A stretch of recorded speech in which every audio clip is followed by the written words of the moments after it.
Hey, what's up everyone? This is TEAL39, official analyst from CryptoTraders.com. Before we start, I'd like to thank our sponsor, Delta Exchange, a crypto options exchange. Please check them out at the link down below. So today we're going to go through a trade system. That's right. I'm actually going to let you guys in on a bit of a trade secret on this one because I use this 3-indicator buy or sell signal to enter and exit trades, including some of the trades that I alert on our Discord server. Reminders, if you guys like these types of videos, please consider leaving a like or subscribe as it greatly helps the algorithms find us. And that in turn allows us to continue providing amazing content like this for you guys. If you guys haven't joined us on our Discord server yet, please consider joining at the link down below. We have incredible resources for all of you guys, including, but not limited to, access to our chat.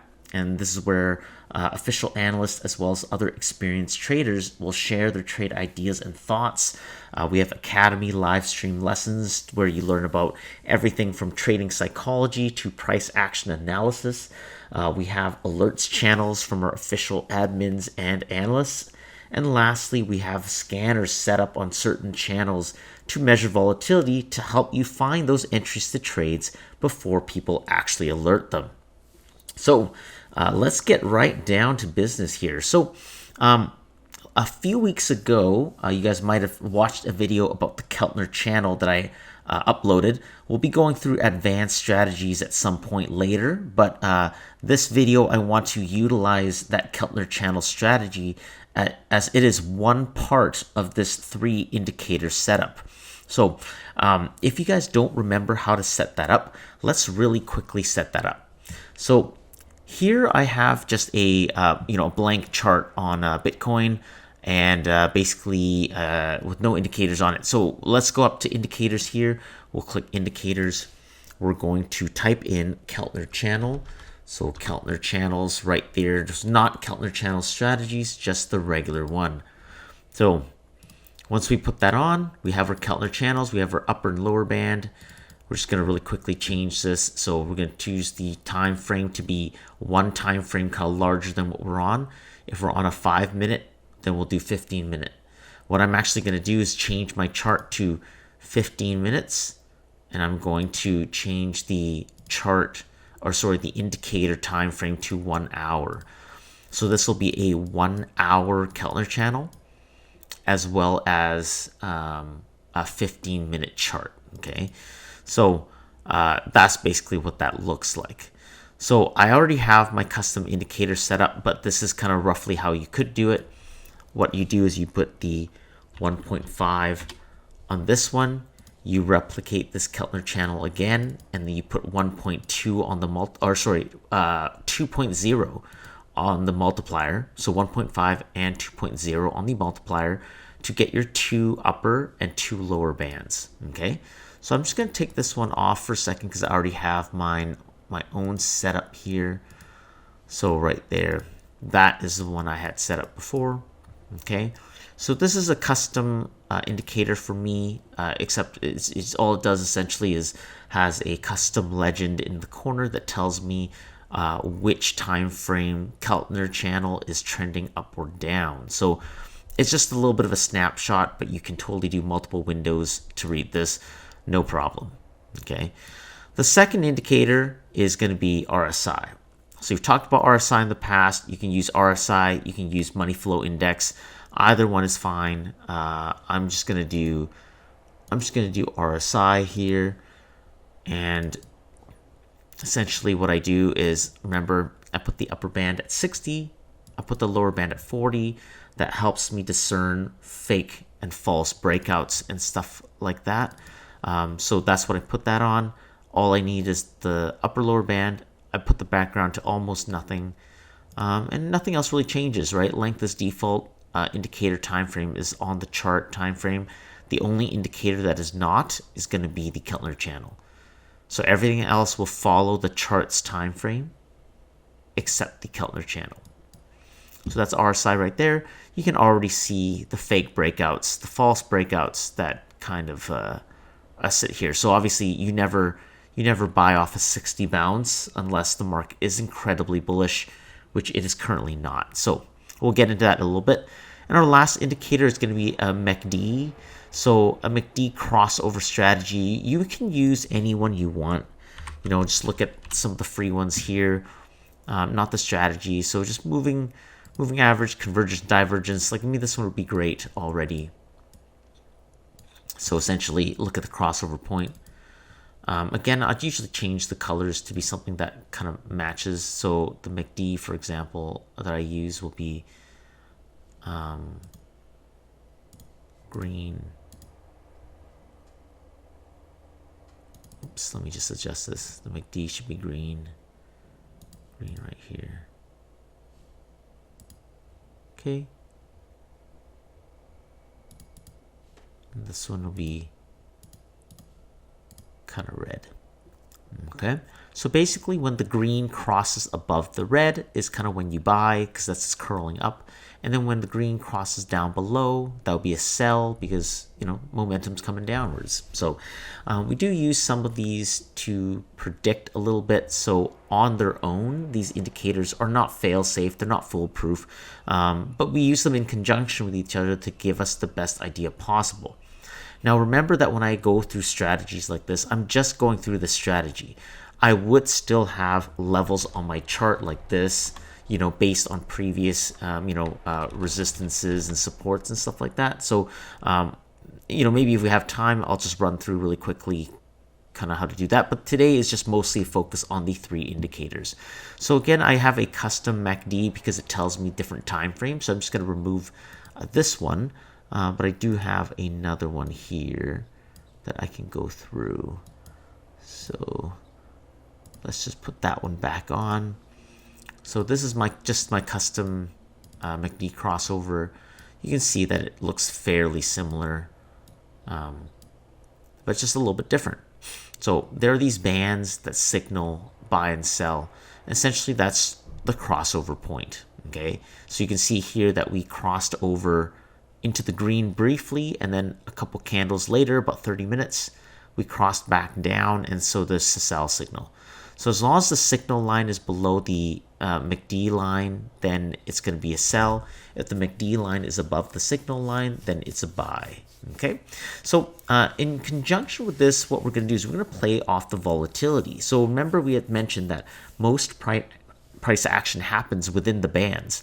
So if we hit a resistance on the band, whether it's on the upper or lower side, we would look for corroboration on the RSI as well as on the MACD. So a buy signal on, okay, so stuff's happening here. So we might actually have an entry at some point. So essentially a buy signal on the Keltner channel would be breaking back into the channel and then bouncing and holding.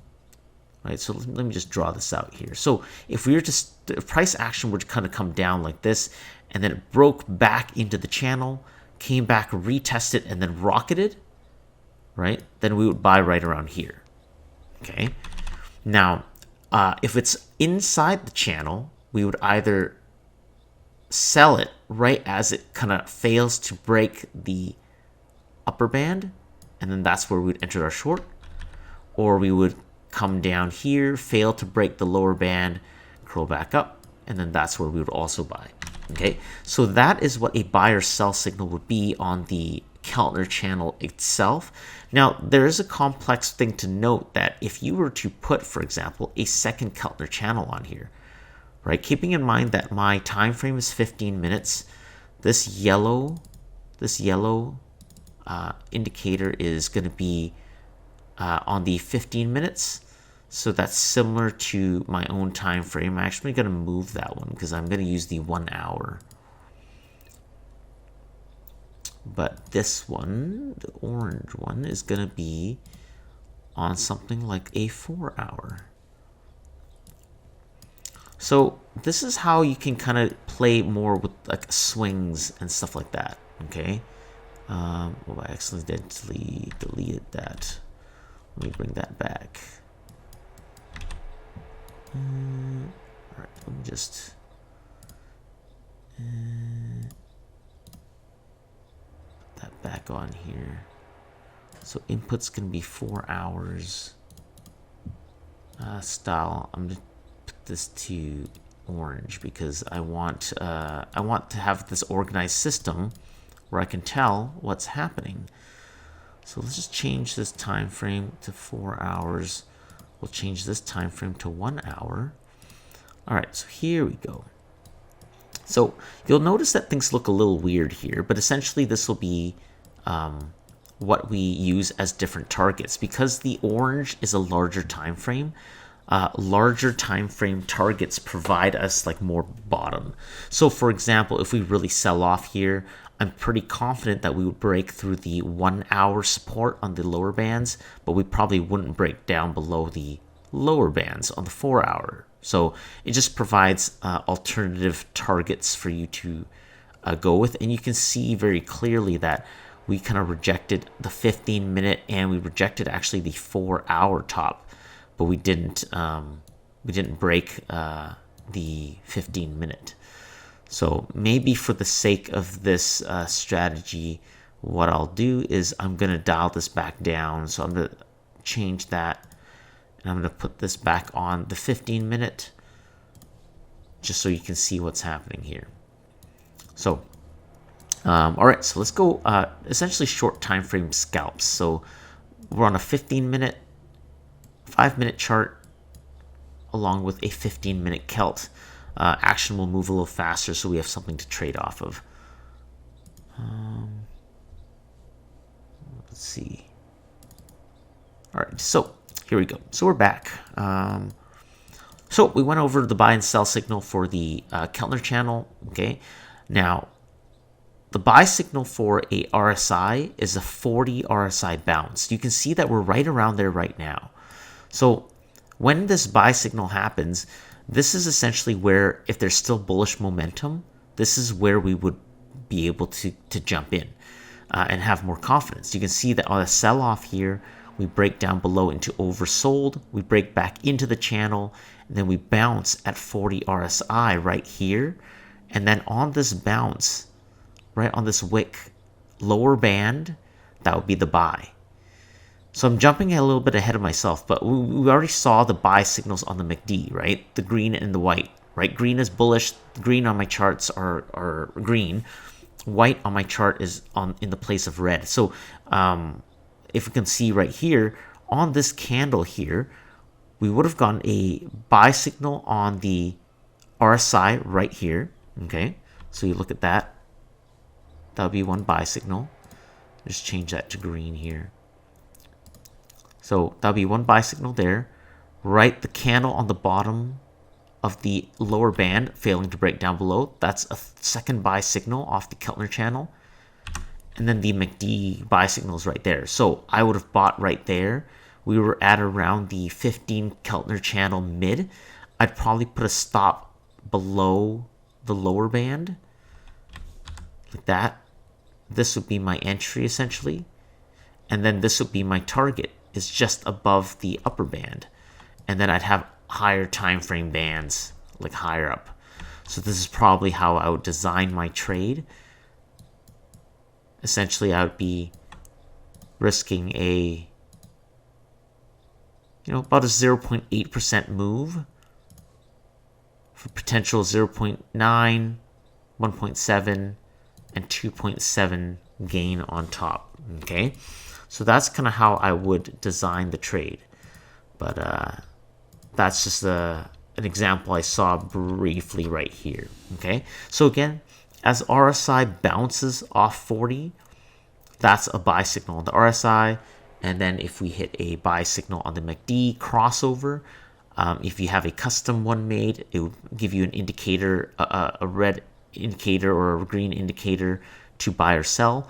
Or you can simply look at the crossover point. There's a lot of great ones. I think stochastic MACD is something similar, is something that I use as well. So the crossover here is also something, but it just is a little bit less accurate, I feel, because it doesn't go with the trend. It's a little bit more volatile. And since I normally don't scalp, I do swings. I don't like very, very volatile indicators. That's why usually I actually am never even on a 5-minute chart. Okay, so this is just an example because we want fast price movement to see. But essentially, let's take a look. Let's say we entered that long right around here, and we decided we were going to hold it. We TP'd at TP1 right around here, and then we want to know whether or not we're going to actually hold on to this. Yeah, so then that basically is what we want to do. So essentially, if we were still in the position here and it sold back down and it's not hitting our entry yet, how would we know to exit? We can know to exit using the same 3 indicator strategy. We can actually use this to look for sell signals. So what's a sell signal? Likewise, instead of a 40 RSI bounce, it would be a rejection at the 60 RSI, which is right around here. So this would be a sell signal because we failed to break out of the upper bands. So I'd actually be a little bit nervous here already. Okay, this guy is already a little bit, I don't like the volume on that and failing to break out. But this doesn't show up on the MACD or on the RSI yet. I want to wait for it to reject. Now it rejects right around here actually. So that would be our true sell signal right here. Then RSI is actually there as well. So essentially, I think this would be actually a double. That would be 2 sell signals right here on this line. We wait for the MACD. MACD starts to crossover. Boom. Right there at this level, I'm out. Okay, I would have stopped out in a bit of profit. This right around right here would have been my entry. All right, it would have actually gone right around to my entry a little bit and possibly might even sell off here if we fail to hold that 40 RSI. Okay, so if you're in a long, you can use the sell signal to know to exit. If you're in a short, you can use the buy signal as a sign to exit. And then if you're not in a position, you simply use the buy and sell to know whether you should long or short.